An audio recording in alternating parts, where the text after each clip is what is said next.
لیکن جو لوگ ہیں آپ کو ان سے بات کرنی چاہیے. آج آپ کے پاس ووٹ ہے نا, تو آپ اصلاحات کے لیے آپ پارلیمنٹ میں نہیں بھی جاتے تو آپ ڈائریکٹ بات کریں کہ جی یہ چیزیں ہیں, میرے ساتھ بیٹھ کے بات کریں. جب شرط رکھتے ہیں وہ نہیں آنتے, وہ کہتے ہیں مطالبہ کرو کہ الیکشن ارلی ہے, اس کے اوپر آ کے ڈیبیٹ کر لو ہم سے. آپ ہر چیز ڈکٹیٹرانہ انداز میں کہتے ہیں کہ نہیں صرف میری بات مانو, مجھے الیکشن کی ڈیٹ دے. تو ہم ڈیٹ کے لیے میں بھی وکیل ہو جاتا. وہ کہتے ہیں کہ میں نے یہ 4 کام کیے تھے اور اگر ہم ان کو لے کے چلتے تو جناب یہ کچھ تبدیلی آ جانی تھی. نہ انہوں نے کوئی کام کیا. الیکشن کا آپ کا سوال تھا, الیکشن سے کیا تبدیلی آئے گی اس ملک میں؟ آج الیکشن کی ڈیٹ آ جائے تو 3 مہینے تک کوئی حکومت نہیں ہوگی. کوئی ملک جو آج آپ کے ساتھ بڑی مشکل سے کوئی اگر چل رہا ہے وہ بھی ختم ہو جائے گا. تو ہم تو ویسے ہی ڈکلیئر ہو جائیں گے, دیوالیہ پن میں چلے جائیں گے کہ ابھی تو ہم ڈیفالٹ سے بچنے کی کہنے کی ٹرائی کر رہے ہیں, کیونکہ اس ملک میں اندر استحکام آنے دیا ہی نہیں جا رہا. یہ کیا ہو گیا کہ جی آپ بھی تو کسی کو دھرنوں کے ذریعے نکالنے کے چکر میں تھے, ان کو فنا فلا کرنا چاہ رہے تھے, قبریں کھدوا رہے تھے اپنے تادی کے ساتھ ان کی, اور سب کچھ آپ کر رہے تھے. آج آپ کو اگر چاہے وہ آپ جس پہ بھی الزام لگائیں, آپ انہی کے سارے آئے تھے, آپ انہی کے سارے چلے گئے, بس یہی بات ہے نا ذرا سی. تو آپ الیکشن کا انتظار کیوں نہیں کرتے؟ جب آپ کہتے ہیں کہ جی الیکشن حل ہے تو اس ملک کو چلانے کا حل ہونا چاہیے نا الیکشن میں, وہ نہیں ہے آپ کے پاس. آپ تو کہہ کے آئے تھے میرے پاس بڑے 200 اچھے آدمی ہیں. میں مراد سعید کی اس پولیٹیکل بات پہ نہیں کہہ رہا کہ 200 ارب ڈالر لائیں گے اور 100 ادھر منہ ماریں گے اور 100 ادھر ماریں گے, لیکن کوئی تو آپ کا جو رستو تھا سب سے بڑا اسد عمر, اس نے کیا کیا؟ آپ نے 1 سال 1.5 سال بعد کہا میری سب سے بڑی غلطی تھی میں IMF کے پاس فوراً نہیں گیا. تو آپ کے پاس کیا پلان تھا؟ پلان یہی ہوگا کہ اس ملک کو جن سب نے مل کے, اگر میں بریگیڈیئر صاحب کی بات سے اتفاق کر لوں, ظاہر ہے کہ اس کے اندر انہی جمہوریتوں انہی مارشل لا کی نرسریوں سے لوگ نکل کے چلے اور ان کو آنکھیں دکھائیں جن کے ہاتھ سے بن کے آئے تھے, سارے کے سارے ایک جیسے ہیں.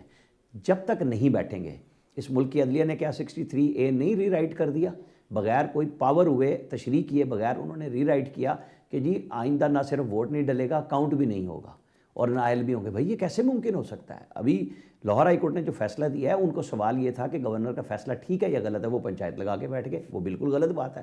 آپ کو ایک آرڈر کرنا تھا کہ یہ فیصلہ غلط ہے یا صحیح ہے. زیادہ زیادہ آپ قدغن لگاتے کہ جی ہاں 10 دن میں 5 دن میں آپ اعتماد کا ووٹ لیں, لیکن آپ کی پاور ریسٹرکٹ رہیں گی, آپ بہت زیادہ لامحدود اختیارات استعمال نہیں کر سکیں گے. تو ہم آج تک بھی سیدھے نہیں ہوئے کسی بھی کام میں, میرا مطلب ہو یا آپ کا مطلب ہو. اصل ایشو یہ ہے کہ لوگ پیچھے جا رہے ہیں, لوگوں کا کھانا پینا ختم ہو چکا ہوا ہے. وہ ایک ہم بڑے فساد کی طرف جا رہے ہیں خدا نخواستہ, کہ بھوک ننگ ہماری, ہم مطلب ایک پورا ملک افغانستان پال رہے ہیں ہمارے پیسوں پہ, اس کو نہ دنیا مانتی ہے. ہم مہاجرین کے نام پہ بھی پھنسے ہوئے ہیں UN کے ساتھ جی, اور یہاں سے ہر چیز سمگل ہو رہی ہے. آپ کی کھاد آپ دنیا بھر میں 7,000 روپے کی بوری خرید کے لا رہے ہیں, 2300 روپے کی سبسڈی میں پاکستان میں دے رہے ہیں اپنے کسان کے لیے, وہ ساری کی ساری وہاں جا رہی ہے, چینی وہاں جا رہی ہے, آٹا وہاں جا رہا ہے, گندم وہاں جا رہی ہے. مطلب یہاں کوئی چیک اینڈ بیلنس ہے, کوئی میٹنگ ہے, کچھ ہے کہ بھائی یہ سب کا قصور ہے, اس کے اندر سب کو بیٹھنا پڑے گا. ایک دفعہ ڈی چوک میں بیٹھ جائیں, سب اپنی معافیاں مانگیں پبلکلی کہ ہم نے غلط کیا, ٹھیک کرنے کی رات تبھی نکلے گی, ادروائز کوئی حل نہیں ہے کسی سسٹم. بریگیڈیئر صاحب, کیا جو الیکشنز کی جتنی بات ہو رہی ہے, آپ کی کیا رائے ہے اس سارے معاملے پر؟ گو کہ ایک نقطہ نظر یہ ضرور ہے کہ جی الیکشنز کروا دیں, کوئی سٹیبلٹی آ جائے, لیکن بظاہر لگتا نہیں ہے کہ الیکشنز ہو کے بھی سٹیبلٹی آئے گی, کیونکہ نتائج ہی شاید کوئی تسلیم نہیں کرے گا. پھر شفاف انتخابات ایک سوال ہے, ابھی تو انتخابات کا مطالبہ ہے, پھر اپنے جو طریقہ کار لانا چاہتے تھے EVM اور اوورسیز پاکستانی, وہ پھر ایک اور مطالبہ ہے. اگر مطلوبہ نتائج حاصل نہیں ہوں گے تو کہا جائے گا کہ جی اس طرح سے الیکشنز نہیں ہوئے. تو حل مسئلے کا کیا الیکشنز ہیں واحد اس وقت جس پر ساری بات ہو رہی ہے؟ دیکھیں, پہلی بات تو یہ ہے کہ ہمارے جو دشمن ہیں وہ کس چیز کا فائدہ اٹھا رہے ہیں اس وقت, جس میں ظاہری بات ہے اس وقت سارے فیصلے طریقے طالبان پاکستان, جس طرح انہوں نے حملے شروع کر دیے ہیں KP اور بلوچستان میں, اسلام آباد میں بھی انہوں نے ایک ثانیہ کر کے اپنا خوشکت حملہ کیا, وہ فائدہ اٹھا رہے ہیں. پاکستان کے اندر جو سیاسی جو صورتحال, جو پولیٹیکل انسٹیبلٹی ہے, جو یہاں پہ سیاسی انتشار ہے, جو انٹرنل آپس میں سیاستدانوں کی پولیٹیکل پارٹی کی لڑائی ہے, وہ اس کا فائدہ اٹھا رہے ہیں. اور اوپر سے اکانومی آپ کے بالکل, آپ دیوالیہ پن تو چلے شاید اس طرح نہ ہو بک کے مطابق, لیکن ڈیفالٹ نہ ہو, لیکن یہ ہے کہ آپ کے پاس ڈالر نہیں ہے. اس وقت خود کہہ رہے ہیں, گورنمنٹ کے لوگ بھی کہہ رہے ہیں, پرائم منسٹر بھی کہہ رہے ہیں, پیسے کہاں سے آئیں گے؟ ٹھیک ہے نا جی, آپ کی LCD چل رہی ہے, آپ کے کنٹینر پھنسے ہوئے ہیں, یہ فوڈ سٹف کے کراچی پورٹ کے اوپر, فورن ایئر لائنس کو باہر کی جو کمپنیز ہیں ملٹی نیشنل وہ بند کر کے جا رہی ہیں, ان کی وہ پیسے اپنے ریمٹ نہیں کر سکتے, تو ڈالر کوئی نہیں ہے. اور عام آدمی جب جاتا ہے بینک میں تو وہ کہتے ہیں کہ جی سوری ہمارے پاس تو ڈالر نہیں ہے, آپ کے پیسے ہیں اتنے $1000 لیکن ہم تو آپ ہم سے روپیہ لے لیں اور وہ بھی 225 کے حساب سے. سو دیر از اے بگ کرائسس. جب ایسی انٹرنل صورتحال ہوتی ہے تو پاکستان کے دشمن فائدہ اٹھاتے ہیں اور یہی ہو رہا ہے.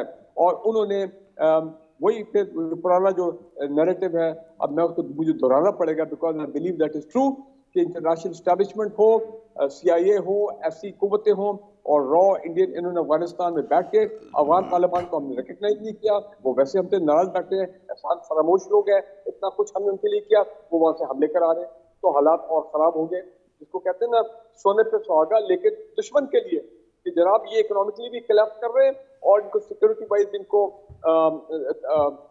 حالات کتنے خراب کر دو کہ یہ مجبور ہو جائے گھٹنے ٹیکنے. ٹھیک ہے نا جی. تو کہنے کا میرا مطلب یہ ان حالات میں اگر مارچ اپریل میں الیکشن ہوتے ہیں, جو کہ مجھے نظر نہیں آتا, عمران خان دیکھیں وہ تو چاہتے تھے سال کے اینڈ میں, وہ ان کا 70 جلسے بھی ہو گئے, ریلیز بھی ہو گئی, لانگ مارچز بھی ہو گئے, لیکن گورنمنٹ نے انہوں نے ان کی اس ڈیمانڈ کو میٹ نہیں کیا. لیکن بریگیڈ صاحب اب تو جتنے وثوق سے وہ کہہ رہے ہیں لگتا ہے شاید کوئی یقین دہانی انہیں کرا دی گئی ہے یا بتا دیا. نہیں, میں نہیں سمجھتا ہوں. میں ابھی بھی کہتا ہوں کہ یہ جہاں تک ریزولوشن اور اسمبلیز کی بات ہے, یہ بھی ہمارے ملک میں چیمپئن ایک ہے ہمارے سابق جناب ہوم منسٹر صاحب پنڈی والے 16 وزارتوں کے, انہوں نے بھی پوری قوم کو ٹرک کی بندی کے پیچھے لگایا ہوا. ہر 15 دن نئی ڈیٹ دیتے تھے, اب یہ ہونے والا ہے, اب یہ ہونے والا ہے, اور کرتے کرتے اب ہم آگے 15 جنوری تک اب ہم آگے. سو مجھے نہیں, میرا خیال ہے کہ یہ معاملہ ایسی سٹیٹس کو چلتا رہے گا. ٹھیک ہے, کوئی حرج نہیں ہے اگر اگست تک, اگر اگست میں 5 سال پوری ہوتے ہیں اور تب الیکشن ہوتے ہیں تو دیر از نو ہارم. لیکن یہ جو الیکشن ہوں گے چاہے مارچ اپریل میں ہو, which again I doubt, assembly resolution کہہ دیں جی اب ہم وہ ووٹ آف کانفیڈنس ہو جائے گا. اور میں کہتا ہوں کہ میں پہلا شخص تھا جس نے کہا تھا اب اگر ووٹ آف کانفیڈنس 186 بندے پورے کرنے ہیں تو خبر یہ آئے گی کہ جناب ایک بندہ کووڈ سے ڈاؤن ہو گیا, ایک بندہ ہاسپٹل میں ایڈمٹ ہو گیا, ایک بندے کا موبائل بند ہو گیا تو رابطہ نہیں ہو سکا, ایک بندہ پتہ نہیں کیا ہو گیا, تو جناب they might lose the vote of confidence because وہ خود کہہ رہے ہیں کہ جناب ہمارے لوگ بھی انڈر پریشر ہے کہ وغیرہ وغیرہ جو بھی یہاں پہ انٹرنل معاملات ہوتے ہیں.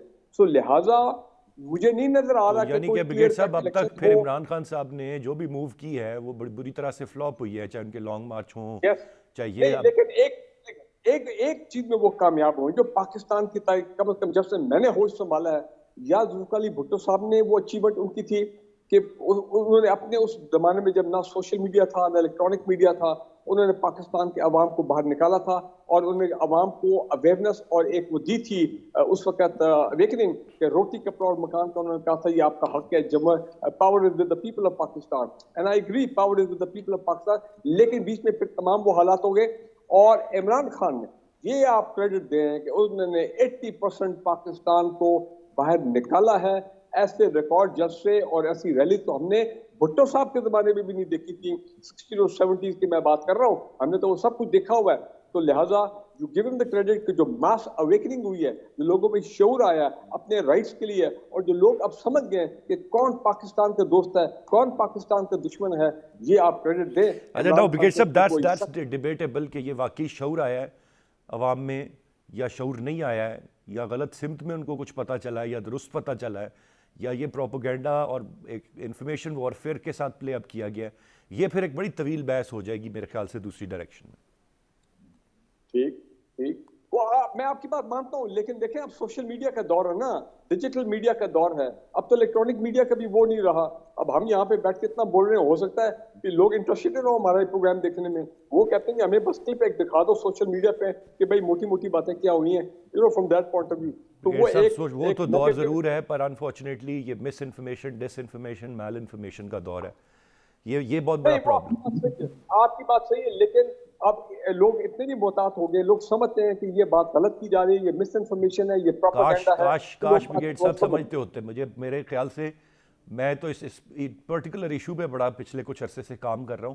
سب سے بڑا پرابلم یہ ہے انفارچونیٹلی کہ لوگ نہیں سمجھتے, لوگ خبر کی اتھینٹسٹی کے پیچھے نہیں جاتے, لوگ اتھینٹک سورسز سے چیز نہیں کرتے, لوگ کوئی بھی آئی ہوئی چیز واٹس ایپ پہ اس پہ یقین کر لیتے ہیں, سوشل میڈیا پہ اس کو آگے پھیلا دیتے ہیں.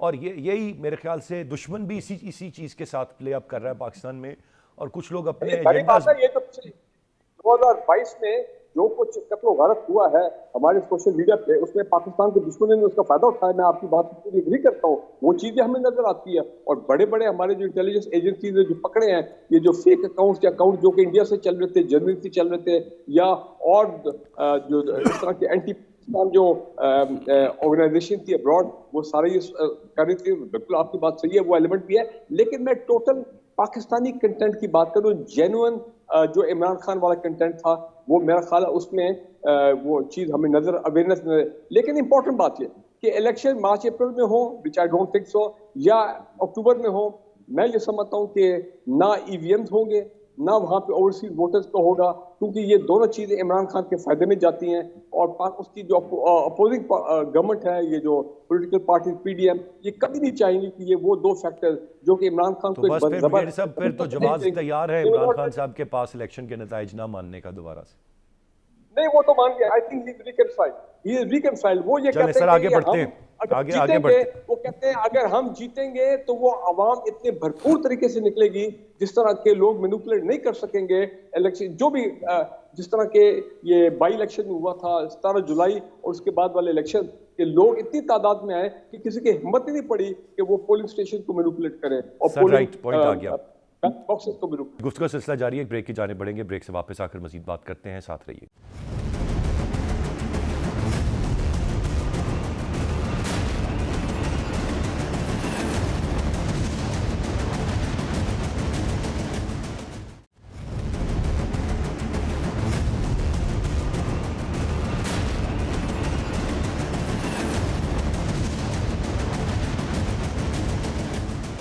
Welcome back. میں اب ایک چیز جو تینوں معزز مہمانوں سے جاننا چاہوں گا, اور اس دن کی مناسبت سے میں چونکہ ہم سلوشن اورینٹڈ تھوڑا سا چیز کی طرف آتے ہیں. وجاد صاحب, اسٹارٹنگ فرام یو, اب یہ ایک ڈیبیٹیبل معاملہ ہے کہ اویئرنیس آئی ہے سوسائٹی میں, لوگ پولیٹیکلی اویئر ہوئے ہیں, یا بے تحاشا حد تک پولرائز ہو گئے ہیں. یہ بالکل ایک اس پہ دو مختلف آراء ہو سکتی. میرا سر جو سوال ہے آپ سے اور باقی دونوں مہمانوں سے بھی یہی ایک چیز ہے, سر بیٹھ کے بات, ڈائلاگ, مسائل کا حل تبھی نکلتا ہے, اس کے علاوہ کوئی چارہ نہیں ہے. موجودہ صورتحال میں اس کی کوئی ممکنات میں سے یہ نہیں ہے کہ بیٹھ جائیں پولیٹیکل پارٹیز, بات کر لیں, کوئی ڈائلاگ کر لیں. So what's the way forward? ہم حالات ہمارے ملک کے خراب سے خراب تر ہوتے جا رہے ہیں, تقسیم بہت بڑھ گئی ہے, ڈیوائڈ پولرائز ہم ہو گئے ہوئے ہیں اپنے پولیٹیکل آئیڈیالوجی پہ بھی. فائنینشیل کنڈیشن ہماری بہت بری ہو گئی ہے, ڈیفالٹ کا خدا نخواستہ خطرہ ہے. اور ایک چیز جس کو ہم نے ڈیل کر لیا تھا وہ تھا ٹیررزم, وہ دوبارہ سے بہت تیزی سے سر اٹھا رہا ہے. How to come out of all this sir? جو پولرائزیشن ہوتی ہے بھائی ارسلان, یہ بذات خود کسی قوم کی سیاسی پسماندگی کا نشان ہوتا ہے. جو قومیں جمہوری شعور رکھتی ہیں وہ انگیجمنٹ میں, ڈائلاگ میں اور مجموعی قومی مفاد کو سامنے رکھتے ہوئے کہ روڈ میپ بنانے میں یقین رکھتے ہیں. ابھی آپ اور بریگیڈیئر صاحب بہت اچھی گفتگو فرما رہے تھے آئندہ انتخابات کے پراسپیکٹس کے بارے میں. I have very little hope کہ اس سے ہم بحران سے باہر آ پائیں گے, اس لیے کہ جو ہارے گا وہ مانے گا نہیں, ایک. اور دوسری بات یہ ہے کہ ہمیں جس چیز کی ضرورت ہے وہ ہے کم از کم 20 سے 25 برس کا اکنامک روڈ میپ. ہمیں اپنی پیداواری بیس پیدا کرنا ہے, ہمیں کچھ ایسی چیزیں بنانا ہے جنہیں کو خریدنا چاہے. یہ جو ہم بنگلے ہاؤسنگ سوسائٹیز کے نام پہ بنا رہے ہیں انہیں ہم ایکسپورٹ نہیں کر سکتے. میرا یہ یقین ہے کہ ریئل اسٹیٹ کے بزنس نے پاکستان کی اکانومی کو بے حد نقصان پہنچایا ہے, پیسہ اس میں پھنس گیا ہے. اور جو ہماری ترجیح ہونی چاہیے, ہمارے پاس اس وقت ہمارا اثاثہ ہے کیا؟ اور یوتھ, کیا ہم اسے ایسی تعلیم دے رہے ہیں, تعلیم دینے کے لیے وہ وسائل دے رہے ہیں جس کی بنیاد پہ وہ دنیا میں کمپیٹ کر سکے اوپن مارکیٹ میں؟ To my mind our first priority should be quality education for youth. وہ نہیں ہے. اور ہمارا دوسرا جو معاملہ ہونا چاہیے وہ یہ کہ میں گزارش ہی کر سکتا ہوں کہ کائنڈلی پاکستان کو ایک نارمل ملک بنایا جائے. ہم کوئی خاص واس نہیں ہیں اور ہم جو ہے وہ خاص بننے کے چکر میں عام بھی نہیں رہے. نارمل نہیں رہے. ہم پولرائزڈ ہیں, جس کو یہ بھائی ہمارے کچھ احباب شعور کہتے ہیں. بھائی یہی شعور ہمیں کہتے تھے 70 میں بھٹو نے دیا ہے, یہی کہتے تھے جی بے نظیر بھٹو نے شعور دے دیا ہے لوگوں کو. یہ کس قسم کا شعور ہے جس میں پاکستان کے عوام اپنے لیڈر سے یہ نہیں پوچھتے کہ تمہارے پاس جو ہے وہ قرضوں کی واپسی کا, کرنٹ اکاؤنٹ ڈیفیسٹ کا, ٹریڈ ڈیفیسٹ کا, بجٹری ڈیفیسٹ کا علاج کیا ہے؟ تم ہمیں کیا سمجھانا چاہتے ہو؟ نعرے دینا چاہتے ہو فلانا چور ہے, فلانا لٹیرا ہے, فلانا لوٹ کے کھا گیا, فلانے کی ویڈیو آ گئی, فلانے کی آڈیو آ گئی. یہ طریقے ہوتے ہیں قوموں کو معاشی مسائل سے آگے لے کے جانے کے. اور بھول رہے ہیں ہم کہ آن پیپر ہم 23 کروڑ ہیں. آن پیپر اس سے زیادہ تعداد ممکن ہو سکتی ہے, اس سے کم نہیں ہے. یہ بہت بڑی تعداد ہے. اس کو سنبھالنا, اس کی معاشی ضروریات پر توجہ دینا وہ ایک طرف ہے, اور ہم جو ہے وہ صبح سے لے کے شام تک جو ہے وہ ایک دوسرے کو برا بھلا کہنے میں مصروف ہے. ایک دوسرے کو برا بھلا کہنا بذات خود میں سمجھتا ہوں کہ یہ اس بات کا نشان ہے کہ ہم نے سیاسی شعور پیدا نہیں کیا, ہم نے اپنے ماضی کے تجربات سے سیکھا نہیں ہے. رائٹ سر, پوائنٹ آ گیا. میں جاننا چاہوں گا رانا صاحب آپ سے, سر کوئی حل ہے مسئلے کا آپ کی نظر میں کہ یہ جن چیزوں کا ذکر ہم کرتے آ رہے ہیں, کرتے رہتے ہیں, ان سے ہم باہر نکل سکیں؟ مجھے تو ابھی جتنی گفتگو ہوئی, کیا الیکشن مسئلے کا حل ہے؟ نہیں لگتا وہ بھی حل ہے. اور کوئی چیز ہے؟ میرے خیال سے جب تک تمام سٹیک ہولڈرز بیٹھیں گے نہیں, ڈائیلاگ نہیں کریں گے, کچھ وے فارورڈ طے نہیں کریں گے, جس طرح بھی وجاد مسعود صاحب نے بھی کہا, اور خاص طور پر معیشت کے لحاظ سے ہم جب تک نہیں, تو معاملات حل نہیں ہوں گے. لیکن اس کی کوئی صورت نظر نہیں آ رہی کہ کوئی ایسا کام ہو جائے گا, یا کوئی ایسی قوت ہے جو یہ کروا لے گی کہ ہمیں بٹھا دے سب کو ایک میز پر اور سب بات کر لیں. لیکن یہ وجاد مسعود صاحب نے بڑی صحیح باتیں کی ہیں, فل اتفاق ہے ان سے. ایشو یہی ہے کہ جب تک ہماری لیڈرشپ, ہم جمہوریت کے چکر میں فوجیوں کو گالیاں دینی شروع کر دیتے ہیں اور فوجی آ کے جمہوریت پسند سیاستدانوں کو لتاڑتے ہیں. ایشو یہ ہے کہ سب کو پبلکلی اپنے اپنے کردار پہ معافی مانگنی ہوگی, تبھی بات بنے گی, تبھی رستہ بنے گا. آپ ہم جس دشمن ملک کے لیے ہر وقت لگے رہتے ہیں کہ جی انڈیا انڈیا انڈیا, دیکھیں نا انہوں نے ایک فیصلہ کیا, انہوں نے نان ریزیڈنٹ انڈینز بنائے, انہوں نے دوہری شہریت ختم کر دی, ان کو صرف انڈین رکھا. دنیا بھر میں کوئی وزیر اعظم آ جائے وہ انڈیا کے طور پہ ہوتے ہیں. آج یو ایس کانگریس اٹھا کے دیکھ لیں, سارے کے سارے انڈین امریکن بیٹھے ہوئے ہیں, جتنے انٹرنیز ہیں جو کچھ ہیں یو ایس کانگریس مین کے ساتھ, ان کے لوگوں کے ساتھ سینٹ میں, یہ سارے کے سارے انڈینز ہیں. آپ دنیا بھر میں تعلیم یافتہ حوالے سے دیکھ لیں, یا چائنا نے انویسٹمنٹ کیا ہے یا انڈیا نے بہت طریقے سے اپنے لوگوں کو آگے لگایا ہے. انہوں نے قومیت بھی ابھاری جو کہ صرف انڈین نیشنلٹی پہ مشتمل ہے. نہ انہوں نے ہماری طرح دیوبندی بریلوی ڈالے, نہ انہوں نے پولیٹیکل پارٹیاں ڈالی, نہ دیہاتوں اور گاؤں کے نام پہ مسجدوں کا جو حساب کتاب اب ہمارے یہاں بن گیا. پہلے کبھی آپ جاتے تھے تو عربوں کی مسجد ہے جی, ترکوں کی مسجد ہے. اب ہمارے لوگوں کے پاس پیسہ وہاں آیا ہے تو انہوں نے اپنے اپنے دیہاتوں کی مسجدیں بنانی شروع کر دی ہیں, اس پنڈ دی ہے اس پنڈ دی ہے. ہم نے ان کو پاکستانی رہنے ہی نہیں دیا. آج بھی عمران خان ان کو اپنے لیے یوز کرنا چاہتے ہیں. نواز شریف نے ایک دفعہ کوشش کی تھی اوورسیز کی, وہ ایٹمی دھماکوں کے بعد تنظیم ہی ختم کر دی تھی پی ایم ایل این کی. اسٹوڈنٹس فیڈریشن میں انہوں نے وہ ختم کیا تھا کہ جب لوگ ان کے ایم ایس ایف کے گنڈے بن چکے ہوئے تھے لاہور شہر میں, اور پھر شہباز شریف نے آپریشن کیا, سعد رفیق ساتھ ملے, ورنہ لاہور شہر میں تعلیمی ادارے بکتے تھے, بی اے کے پیپر وہاں پہ باقاعدہ جس طرح اب سندھ میں ہیں وہاں پہ کاروبار شروع ہو گیا تھا. یہاں پہ نئے سرے سے پاکستان کو بنانے کی بنیاد ڈالنی ہوگی, اور اس میں سب لوگوں کو بٹھانا ہوگا اور سب کو اپنے اپنے کردار پہ جانا ہوگا. ماضی میں جو ہو گیا اس کا اعتراف کرائیں. ہے بہت مشکل کام, لیکن یہ ہو سکتا ہے کیونکہ جہاں ہم پھنس گئے ہیں اس کے علاوہ ہمارے پاس کوئی چارہ نہیں ہے کہ ہم بیٹھ کے اور آگے کا رستہ نکالیں کہ ہمیں اپنے اوورسیز کو سیاست میں استعمال نہیں کرنا کسی نے بھی. ان کو پاکستان کے لیے کریں. جتنے ہمارے لوگ, ہمارے یہاں تو چھوٹی سی بات ہے, آپ پی ایچ ڈی دیکھ لیں, اسکالر ہیں, ان سے ہم ایک بانڈ بھراتے ہیں کہ جی آپ آئیں گے 5 سال نوکری کریں گے. جب وہ واپس آتا ہے ایک تو اس کو جاب نہیں ملتی, جس دفتر سے وہ گیا ہوتا ہے اس کا کلرک کہتا ہے اچھا وڈا تو ڈاکٹر آیا, اس کی طبیعت صاف کرتے ہیں, وہ ویسے ہی بھاگنے پہ مجبور ہو جاتا ہے. پھر ایچ سی نے پالیسی ایسے رکھی ہے کہ جی جتنے پیسے خرچ کیے ہیں 2 قسطوں میں دے دیں. بھائی اگر آپ کے کسی بندے کو نوکری باہر مل گئی ہے, کوئی طریقہ نکالیں, اس سے قسطوں میں پیسے لے لیں. ہر چیز میں ضد انا آڑی ہوئی آئی ہوئی ہے, کوئی رستہ نکالنے کے لیے ہم تیار ہی نہیں ہیں اپنے لوگوں کے لیے. بریگیڈیئر صاحب سر, آپ کی کیا رائے ہے سر اس سارے معاملے پہ؟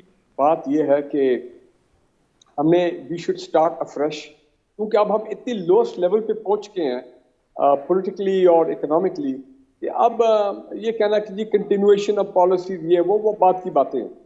آج مونس سلائی نے ایک بیان دیا ہے اور ہو سکتا ہے کہ وہ اس میں عمران خان کو بھی اور میخلون کو انڈیکیٹ کیا ہے کہ یہ آپ بھی بات کر رہے تھے کہ بے شک اسٹیبلشمنٹ نے ڈکلیئر کیا ہے کہ دے آر اے پولیٹیکل، ان کا سیاست سے کوئی تعلق نہیں ہے، لیکن اگر ایک پاپولر لیڈر نے آج بات کی ہے کہ اسٹیبلشمنٹ اگر چاہے تو وہ سب کو بٹھا کے کوئی ایک حل ایسا نکالے، کیونکہ پریزیڈنٹ آف پاکستان اس وقت سب بیک چینل کر رہے ہیں، پتہ نہیں 4 مہینے سے لگے ہوئے ہیں، اب تو نہ ہونے کے برابر ہی ہو گیا، کوئی رزلٹ ہی کوئی پازیٹیو نہیں نکل رہا ابھی تک، بلکہ حالات اور ہی خراب ہو رہے ہیں۔ تو میں بھی یہ سمجھتا ہوں اس میں کوئی حرج نہیں ہے کہ اگر ہماری اسٹیبلشمنٹ جو ہے ایک مرتبہ ایٹ لیسٹ سب کو ساتھ بٹھا کے سب کو بیک چینل کر کے کوئی ایک مڈل سولوشن نکال لیں، تاکہ الیکشن ہو جائیں، جولائی میں ہو جائیں، بجٹ پاس ہو جائے، جولائی میں اپنا کیئر ٹیکرز آ جائیں، اور اس کے بعد ٹھیک ہے 3 مہینے بعد الیکشن ہو جائیں۔ لیکن جس چیز نے زیادہ مروایا اس ملک کو وہ ہے رول آف لا نہ ہونا۔ ہماری آنریبل عدلیہ نے، میں سمجھتا ہوں کو اپنے کردار کو بہت دیکھنا پڑے گا، بہت انٹروسپیکشن کو کرنی پڑے گی، جس طرح کہ ہم نے پچھلے کافی عرصے سے دیکھ رہے ہیں ہماری آنریبل عدلیہ کا جو رول ہے، اور خاص طور احتساب کے معاملے میں دیکھیں یہاں پہ پاکستان چل رہا ہے amnesties, tax amnesty, real estate amnesty, باہر ایسٹس ابراڈ کی ایمنسٹی، اس کے بعد NRO1، پھر یہ جو قانون ہے NRO2، عمران خان نے بھی نومبر میں ایک NRO پاس کیا تھا بیوروکریسی کے لیے اور بزنس مینوں کے لیے۔ تو جب یہاں پہ یہ حالات ہوں گے تو پاکستان خاک آگے ترقی کرے گا۔ تو خدارا all pillars of the state have to sit down once for the sake of Pakistan کہ جناب ہم نے پاکستان کو بچانا ہے، پاکستان کو صحیح راستے میں لے کے جانا ہے۔ اکنامک روڈ میپ، یس، اگلے 10-20 سال کے اکنامک روڈ میپ، جو بھی گورنمنٹ آئے، جو بھی پولیٹیکل پارٹی پاور میں، مجھے اس سے غرض نہیں ہے، لیکن they must follow that economic road map, جس طرح ہم نے نیشنل ایکشن پلان پہ تمام پولیٹیکل پارٹیز اکٹھی ہو گئی تھی، آپ کو یاد ہے آرمی چیف بھی بیٹھے ہوئے تھے اس میں 2014 میں جو نیشنل ایکشن پلان بنا تھا، وہ ثانیہ IPS کے بعد 2014، یس، ثانیہ IPS کے بعد تو نیشنل ایکشن سب اکٹھے ہو گئے تھے نا، ایک ڈاکومنٹ بن گیا تھا اور اس پہ پھر کام شروع ہو گیا تھا، عمل بھی ہوا تھا اس کے اوپر۔ تو دیکھیں آپ یہ جو لوگوں کو جس طرح پاکستان کو بربریت کے ساتھ لوٹا گیا ہے، اور سارے آج اگر وہ ہم پیسہ ریکور کر لیتے، وہ لوگ پالیٹکس سے مائنس ہو جاتے ہیں میرٹ کے اوپر، یہ نہیں میں کہتا ہوں پولیٹیکل وکٹمائزیشن، میرٹ پہ وہ لوگ تب نکل جاتے ہیں، اور آج ایک نئی لیڈرشپ، ایک نئی سنسیئر قیادت سامنے آتی جو کہ وقت کی ضرورت ہے، تو پاکستان کی آج حالت یہ نہ ہو۔ رائٹ سر، تینوں رسپیکٹیبل گیسٹ کا بہت بہت شکریہ ادا کروں گا میں، اور یہاں پر یقیناً آج ایک ایسا دن ہے جب ہمیں یقیناً سوچ وچار کی ضرورت ہے، اور جو قائد اعظم محمد علی جناح کے افکار ہیں اور موجودہ پاکستان کے حالات ہیں، ان کو ذرا تھوڑا سا ریوزٹ کرنے کی ضرورت ہے۔ چیزیں آج بھی بہتر ہو سکتی ہیں، لیکن کسی کو لیڈ ضرور لینی پڑے گی، سب کو تھوڑا تھوڑا نرمی کا مظاہرہ کرنا پڑے گا، ایک میز پر آنا پڑے گا، اور مسئلوں کا حل نکال کر جو ملک کی مفاد میں ہے اس کو لے کر آگے چلنا ضروری ہے۔ سیاست بہرحال اپنی جگہ پر جاری رہے گی، اقتدار بھی کبھی کسی کے پاس اور کبھی کسی کے پاس رہے گا، لیکن پاکستان کو قائم و دائم رہنا اور اس کی بہتری ہونا، یہ میرے خیال سے سب کی ذمہ داری ہے۔ آج کے پروگرام سے اتنے، ارسلان خالد کو اجازت دیجیے، اللہ نے کے بعد۔